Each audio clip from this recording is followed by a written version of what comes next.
Эрт төр цагт нэгэн айл нүүж явж байж гинэ. Нүүсэн замаар нь чон ороод явж байтал зам дээр нэгэн зайд сууж гинэ. Түүний чон үзээд идэг гэтэл зайд "Чантаа намайг битгийд.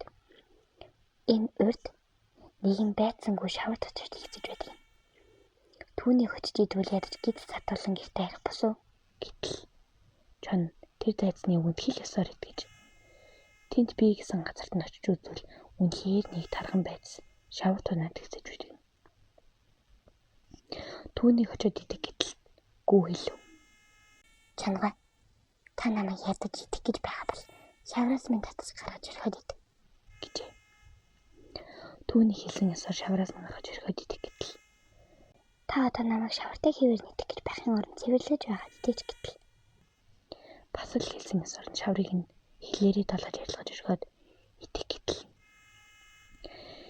"Миний хойд хоёр хөлний туурайд нэгэн бичиг бичстэй бий. Та түүнийг минь үзээд иднэ үү" гэж хэлэхэд чон түүний туурайн дахь бичгийг үзэх гээд очтол тэр гүү тухруу нүшгэлж орхиод босоо тавхихад чон ухаангүй очжээ. Ухан ороод харсан гүү тэр тэнд тавхиж байна.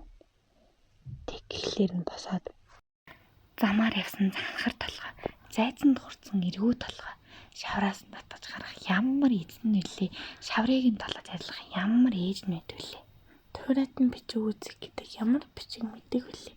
Хүлгүй гэж байна уу? Нүдгүй гэж байна уу? Хойд уулын холыг яана. Хоёр хөл тогмын ойрыг яана гэж гаслан явсан гинлээ.